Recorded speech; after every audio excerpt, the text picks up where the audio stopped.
Welcome to the Deep Dive, where we cut through the noise to get to the core insights you need. Today, we are pulling back the curtain on a silent and frankly massive health threat that you might not even realize is a risk. We're talking about fatty liver disease. It's something that sources describe as truly cunning, and the numbers are just staggering. We're talking about a condition that affects over 100 million people in the United States alone, and that could be up to a quarter of the entire global population showing signs of this. The quarter of the population, wow. And what makes it so insidious is that it's usually asymptomatic. It's completely latent until the damage is already quite advanced, often, approaching severe scarring, what we call cirrhosis, or even cancer. That scale is just incredibly sobering. But here's the critical insight we pulled from our material. The most effective weapon against this isn't some complex, far-off pharmaceutical. Instead, the solution is, well, it's hidden in plain sight. It's rooted in a centuries-old way of life, the Mediterranean diet. Exactly. And our mission today is to give you that shortcut to being well-informed. We're going to distill the core knowledge you need to understand how this really accessible, traditional way of eating can be your primary defense, and maybe even a reversal mechanism against fatty liver disease. So we'll start by unpacking what FLD actually is. We'll discuss the powerful medical endorsements for this way of eating, analyze the specific ingredients that give you the biggest liver benefits, and then we'll get into the practical, actionable ways for you to adopt this lifestyle, including some really crucial meal planning hacks. Let's jump right in. Okay, so let's start with the basics. Fatty liver disease. What's the clinical threshold? I mean, when does a little fat in the liver become a real diagnosable problem? Yeah, that's the key question. The problem really begins when excess fats are deposited into the liver cells, and it crosses a critical line. The sources define FLD as happening when fat makes up about 5 to 10%, or even more, of the liver's total weight. 5 to 10%, okay. Right. And once you cross that threshold, the liver starts to fight back, and it often loses.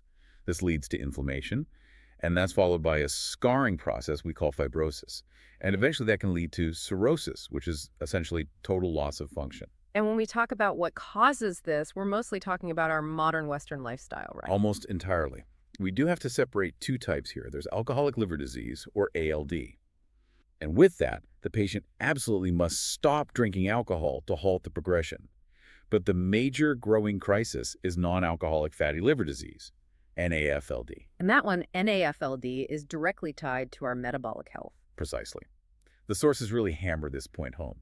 NAFLD is strongly associated with something called metabolic syndrome, which is that dangerous cluster of conditions: high blood pressure, high blood sugar, high cholesterol, and critically, insulin resistance. So it's the processed foods, the sugar, the unhealthy fats. It all feeds the problem. You drive that insulin resistance and obesity, and that is the direct fuel for FLD. That sounds like a pretty grim outlook, but the research we looked at also points to a lot of hope if we intervene. It really does, and this raises the big question. Can lifestyle actually reverse damage that's already been done? The data says yes. Research shows that losing a relatively small amount of body weight, just 5 to 10% of your total, can dramatically lower that liver fat. And it really enhances your body's sensitivity to insulin. This is why nutrition is just such a potent first step. A 5% loss for that huge return on investment. That's powerful. All right, let's pivot to the solution then. The Mediterranean diet. We hear it called the healthiest diet, but you mentioned it's better to see it as a culture. That framing is so important for success. This is not some restrictive plan. It's a living culture that's been valued for centuries by people in places like Greece, Italy, and Spain. And these are populations known for living long, relatively disease-free, healthy lives. It prioritizes real, unprocessed food. So what are the pillars? What makes this culture so friendly to the liver? Well, the foundation is overwhelmingly plant-based. So think large, colorful salads, roasted vegetables, whole grains like oats, quinoa, brown rice, and lots of fiber from beans, nuts, and lentils. That emphasis on volume, color, and fiber is just key. And then you have the part that I think trips a lot of people up: fat. So many people associate diet with cutting fat, but this approach seems to flip that on its head. It does. Healthy fats are not just allowed, they're absolutely central. Our sources repeatedly refer to high-quality olive oil as liquid gold. This specific type of fat, monounsaturated, it replaces the ultra-processed vegetable oils that drive inflammation. And for protein, You prioritize fish. We're talking 2 servings a week, ideally. Right. Things like salmon, sardines, and then poultry and eggs are great. Red meat is enjoyed, but only in moderation. It's more of a side dish, not the main event. Okay, so if the goal is liver repair, what are we actively avoiding? The avoidance list really targets the root cause of NAFLD, that metabolic dysfunction. So that means cutting back, and pretty sharply, on processed foods, saturated fats, high-sugar drinks like soda, and refined grains like white bread and white pasta. Limiting these just stops the supply of raw materials the liver turns into fat. I have to stop you here because this brings up a huge question. You're telling us to eat olive oil, nuts, whole grains, all things that are pretty high in calories. So how do we square that with the absolute clinical need to lose 5 to 10% of our body weight? That is a fantastic point, and one the sources address directly. The difference is the type of fat and the volume of the meal. The monounsaturated fats in olive oil are metabolized very differently than, say, saturated fats. They actually help improve your insulin function.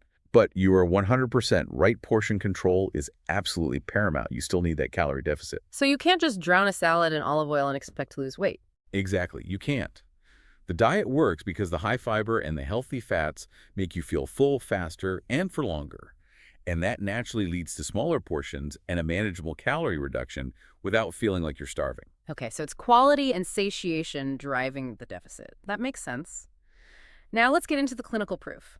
Why do doctors, especially liver specialists, trust this approach so much? The sources cite medical practitioners like hepatologist Dr. Meena Kumar and gastroenterologist Dr. David Green. And they specifically endorse the Mediterranean diet as a first-line treatment, not just for prevention, but for reversal of FLD. And it can't just be about weight loss. There have to be specific biochemical things happening inside the liver. What are these key nutrients actually doing? It's really the synergy of several components. Let's start with those monounsaturated fats from olive oil.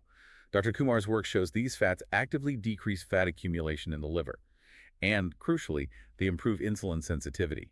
Think of it as teaching your cells how to properly use blood sugar again instead of storing it as fat. So it's not just a swap. You're swapping a bad fat for a good fat that actually retrains your body. You're retraining your metabolism. Exactly. Then you have the omega-3 fatty acids. You find those in abundance in oily fish like salmon and sardines. What's fascinating here is that these molecules don't just decrease inflammation. They actually improve the liver's ability to regenerate itself. Plus, they significantly lower triglycerides. Okay, triglycerides is a word we hear all the time. Can you just quickly clarify what that means for the listener? Of course, triglycerides are simply a type of fat that's found in your blood. When you eat excess calories, especially from sugar, your body converts them into triglycerides to be stored. High levels are a major risk factor for heart disease, and they build up in the liver, making the fatty liver condition worse. Omega-3s help clear them out. And what about all those bright colors? The spinach, the kale, the berries. Right. Those colorful fruits and vegetables are packed with antioxidants, like vitamins E and C. These compounds are essential because they fight something called oxidative stress. Think of oxidative stress as like internal rusting of your liver tissue. It's a form of chronic injury that drives inflammation. Antioxidants basically stop the rust. So this is a multi-layered defense system. You're improving insulin, decreasing bad fats, and fighting inflammation all at once. It's truly systemic. Mm-hmm. And that brings us to the practical side of things. How do we actually take this cultural idea and fit it into a busy modern schedule? Let's start with the big one, portion control. Portability, preparation, and portion control are just paramount for success. Because like we said, even healthy foods like nuts and grains are calorie dense. So how do we visualize that without carrying around measuring cuts? The sources recommend some really simple body part cues. Your protein portion fish, chicken, should be about the size of your palm. Your carbs, the quinoa, the brown rice, roughly the size of your closed fist. And the rest of the plate. Fill it completely with vegetables. That's simple. I can do that. What about consistency hacks? How do we make this a real habit? Embrace meal prep and batch cooking. It's a game changer. Spend some time on a Sunday to cook a big pot of lentil soup or a large batch of quinoa and stock your pantry. Always have good olive oil, canned beans, whole grains, frozen vegetables. That way you can throw together a healthy meal in just a few minutes when you're tired. Can you give us a few tangible examples? What does a quick breakfast look like? A super quick, compliant breakfast is Greek yogurt with a little drizzle of honey and a handful of walnuts. High protein, healthy fat, done. For lunch, if you want those omega-3s, keep it simple. Sardines with lemon and parsley over a small piece of whole wheat toast. So fast. And a side dish you can make ahead. Oh, absolutely. Lean into something like a Mediterranean lentil and spinach soup. It's a powerhouse. And remember, this diet is so flexible. If you're vegan or vegetarian, you just focus on plant proteins like tofu, tempeh, and all those great pulses. Okay, so beyond the plate, the sources really stress that this is a holistic lifestyle change. What role does exercise play in all this? Exercise is it's really non-negotiable because it directly attacks insulin resistance. The consensus recommendation is 150 minutes of moderate intensity aerobic activity per week. So think brisk walking, light jogging, cycling. This actively reduces liver fat. But 150 minutes can sound really daunting to someone who's just starting out. Of course. And the Right. advice is clear. Just start small. A simple 10-minute walk right after your meals is a fantastic starting point. You're using your body's post-meal state to handle blood sugar more efficiently. Consistency always beats intensity. We also often overlook the internal side of things, like stress. How is chronic stress actually connected to fat in the liver? Well, chronic stress means a constant release of cortisol, our main stress hormone. And high cortisol levels encourage inflammation, and they encourage fat depositions, specifically in the abdomen and the liver. So managing stress is a real functional intervention here. It absolutely is. Incorporating some deep breathing exercises or even just 5 to 10 minutes of daily mindfulness can make a huge difference. You're consciously turning off that fight or flight response that is literally telling your body to store fat. And finally, the place where so many good intentions fall apart, dining out. What are the key strategies for navigating a restaurant menu? You have to be proactive. Ask for your food to be grilled, baked, or broiled. Explicitly ask to avoid anything fried or heavily sautéed.